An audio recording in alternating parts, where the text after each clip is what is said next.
Bonjour tout le monde, je m'appelle Mindy, j'ai 19 ans et hier, j'ai rompu avec un mec. Le matin même, j'étais la fille la plus heureuse du monde et le soir, je pleurais toutes les larmes de mon corps. Je suis sortie avec Franck pendant plus de 5 mois. Nous étions un couple formidable, du moins, je le pensais. Nous passions tous les jours ensemble, nous nous promenions, nous prenions des repas dans des cafés et nous regardions des films. Il y a un mois, Franck m'a demandé en mariage. Nous avons même choisi un appartement pour y vivre. Un joli appartement au coin de la rue près du parc. Je m'imaginais y vivre avec Franck comme nous serions heureux.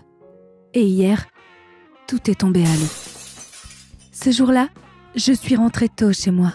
Sandy, ma grande sœur, n'était pas à la maison. Elle savait que je rentrerais quelques heures plus tard après les cours. J'ai décidé de lui faire une surprise. Du coup, j'ai rampé sous son lit pour lui faire peur. Oui, je sais que je n'ai pas 6 ans. J'ai 19 ans, mais c'est un de nos vieux jeux et je voulais juste me remémorer mon enfance. Quand la porte d'entrée s'est refermée, je me suis faufilée dans la chambre de Sandy et je me suis cachée sous le lit. Les escaliers ont grincé, quelqu'un marchait dans le couloir et j'ai entendu 2 voix, une voix masculine et une voix féminine. J'ai réalisé que Sandy était entrée avec un type et je suis restée sous le lit comme une petite fille stupide. J'avais tellement honte. Je voulais sortir mais je manquais de temps. La porte a grincé et j'ai vu les jambes de ma sœur. Et puis, des chaussures très familières. Était-ce Franck? Mais nous n'avions pas prévu de nous rencontrer. Il voulait probablement juste me faire une agréable surprise. Quelle situation terriblement embarrassante. J'ai décidé que je ne sortirais pas en rampant dessous le lit. Je ne voulais pas avoir l'air complètement stupide aux yeux de Franck. Ma sœur et Franck se tenaient très proches. Et je ne comprenais pas ce qu'ils faisaient. Il y a eu des bruits de fond, des bruits étranges et puis un baiser? Non, ce n'est pas possible. Je l'ai entendu, je ne rêvais pas. Sandy et Franck se sont couchés. J'ai entendu le matelas grincer, ils se tenaient très près. Il y avait le bruit des baisers, encore et encore. J'ai distinctement entendu le froissement des vêtements et le bruit d'une fermeture éclair qui se défait. C'était probablement le coupe-vent de Franck. Je lui avais offert une veste Nike à la mode pour son anniversaire. J'ai mis ma main sur ma bouche pour ne pas crier de rage. Franck chéri, tu m'as tellement manqué.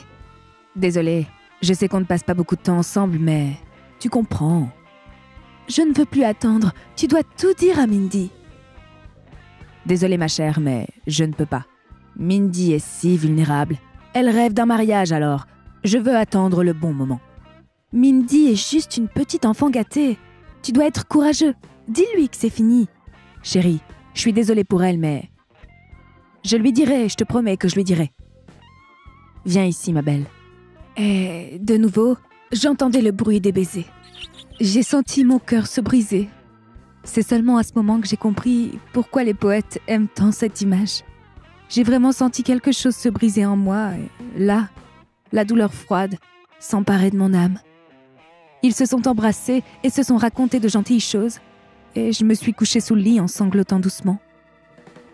Après le départ de Sandy et Franck, j'ai pleuré et pleuré encore, puis je suis sortie, je me suis lavée et j'ai essuyé mon visage. Je me suis ressaisie. Quand Sandy est revenue, je l'ai affrontée assez calmement. Sandy, je suis désolée, j'ai accidentellement entendu une de vos conversations et vous savez quoi? Tu as tout à fait raison. Je suis vraiment une idiote naïve. Tout ce temps, je t'ai cru. Je t'ai considérée comme la personne la plus proche de moi. Et tu m'as trahi.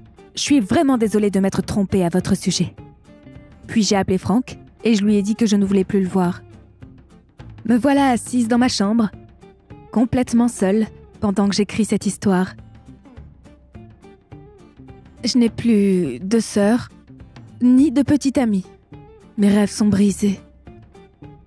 Avez-vous déjà été trahi par des proches? Comment avez-vous fait face à cette situation et d'où puisez-vous votre force?